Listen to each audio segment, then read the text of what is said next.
could have written such a thing on the boxes as well as on the objects that need to be sold. I assumed maybe it was the warehouse guys, but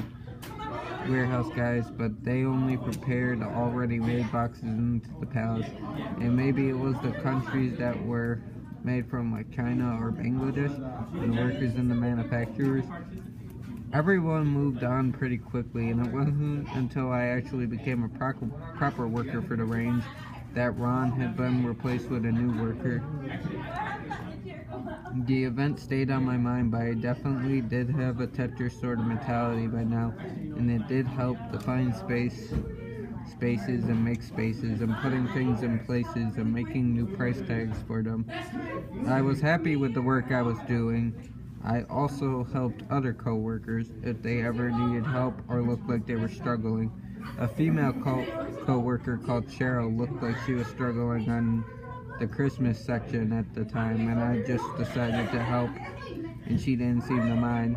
I swear to God though, when I looked at the shelves, the Christmas stock all stuck together, but logical thinking and sound mind looked at the shelves and clearly seeing the amount of objects should not be able to fit in such a shelf. I mean, things should have been falling out. There were so many things, and how the objects were just there not falling out was beyond me. The shelf was clearly, and I mean this, it was clearly not big enough or wide enough to take such amount, and although it was there in front of me and staring at me, it made my eyes funny.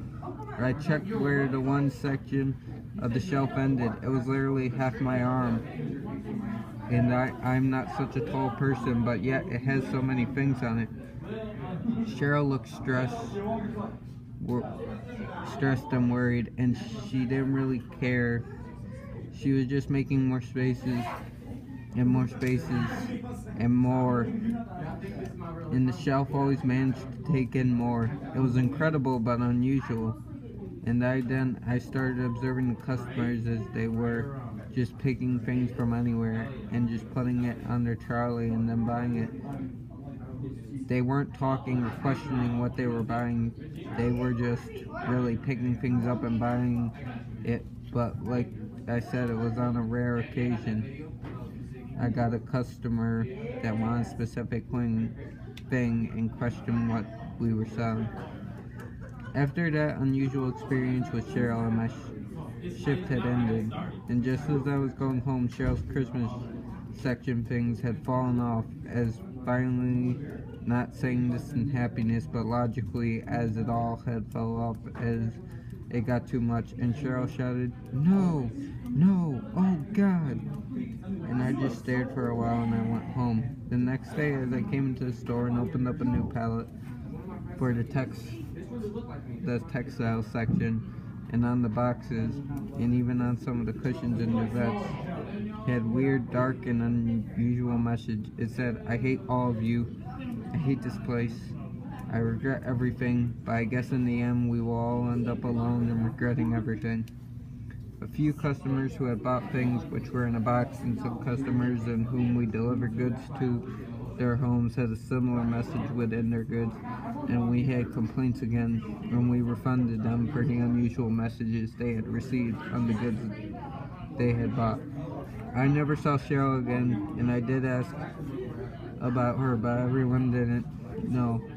I also had to add on that putting objects on the shelves in the right department isn't enough, and they are also color-coded and size-coded. So, reds can only go with other reds, and this is the same with other color, and king sizes can only go with other king sizes.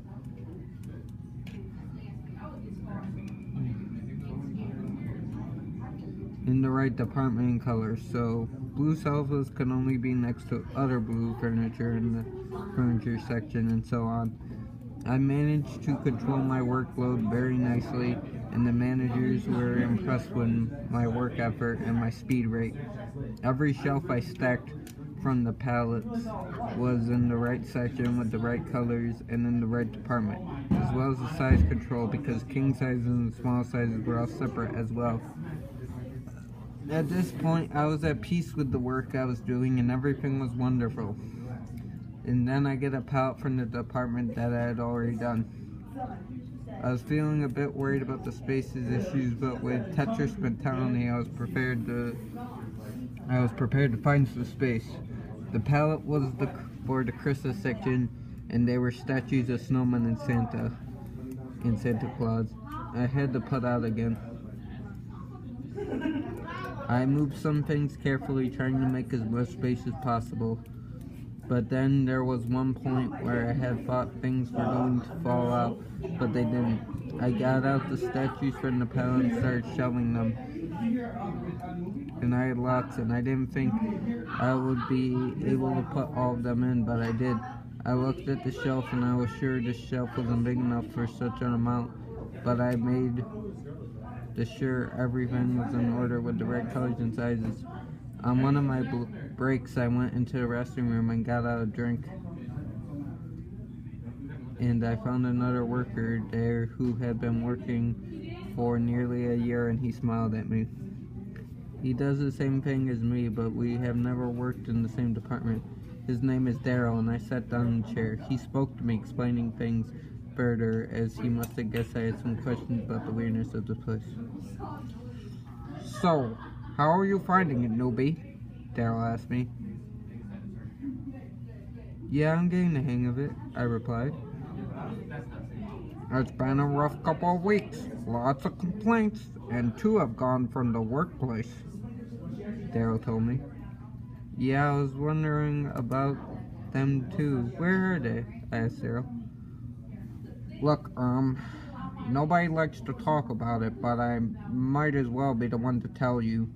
I'm sure by now you have been told working here is like playing Tetris. Well, it is Tetris, except for a few changes here and there. But it's Tetris alright. Like how the small shells always seem to take more than they look. And you have to make sure the same colors are all together in the same order from king sizes to small sizes and in the right department. And if you start messing up the orders of which things go into, it will mess up on you. Then you will have to pay for it, Daryl told me. After talking with Daryl, I got thinking it was like I was in Tetris playing field, like how you have to make sure all the products are the same colors and the same size and department and the shelves. I started to think about the shelves. In the game Tetris, once you get all the blocks at the bottom together, they disappear, right? I investigated this. I got a package which had duvet cases and pillowcases in one plastic case. It was all a large and it was a purple color. I put it in the right department with the right colors and department, but it seemed like it was going to be too much. Before I put it in, I saw 4 of the same product put there by another worker last weekend, which was the date on it, as well as it was stickered on that date. So that's how I know. When I stickered all mine and managed to put it all in, I checked out the back, and the 4 products which was put in there by another worker last weekend had all but disappeared, or in other words, a Tetris had been formed and it had disappeared. What happens is when too many pallets come through, too many products need to be shelved, the workers can make mistakes by putting it in the wrong color section or in the wrong size section, even department, and thus overload in sense like how in the computer game, when it reaches to the top you lose. This is how we lose in this Tetris playing field. Also, I don't want to know what happens to the workers who fail, as they clearly strangely disappear, and I then observed when the first 2 co-workers disappeared, the strange writing appeared on the boxes, on the objects. Maybe the game has taken them. This also explains why Roy and Cheryl were so frightened and stressed. At this point, I haven't messed up once, but I'm scared when the day will come when I will be like Cheryl and Roy.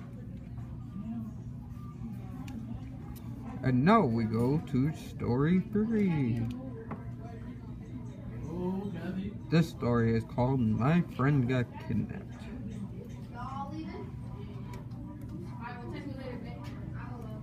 My friend by cracks. my friend got kidnapped. I don't remember everything that happened, as it happened about 10 years ago, and I didn't get all the details. I was about 11 and my friend was 13. We'll call him Alex. By the way, we are both males. My dad told me this story that Alex's father told him. I don't know how it really started, but he got kidnapped by some gypsies and got him in the sewers where they were living. They got everything he had, even his clothes at this point. He was naked and could just go to sleep. In the morning, he looked for a chance to escape. The gypsies left somewhere and he took the chance. He was usually like a monkey climbing the trees, jumping from branch to branch, and fast. This was his advantage. He ran away naked at 7 a.m. and got home safely. I hear this story the next day at night, and my father told me not to mention it. Well, as any other kid, I asked him about it next time we met, and he didn't tell me any more details. After a few months, he found out that he is adopted and went to live with his step-grandmother. About 1.5 years later, his stepfather and stepsister moved, and I heard that he started drugs. I never heard of him since. Who knows what did those gypsies do to him back then? There are many homeless gypsies in Romania, so it could have happened to anyone. Most of them steal, scam, start fights for no reason, swear for no reason. The only good thing is that almost no one has a gun in Romania. I'm sorry about my English. I hope you understand. And please be careful around gypsies or around any suspicious person.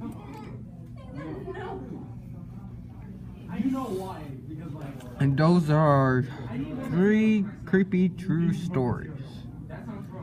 This narration was by the Dead Master. I hope you enjoyed them and the stories. You can find all these stories on brosgrim.com. Have a good spooky night. And this is the Dead Master signing off.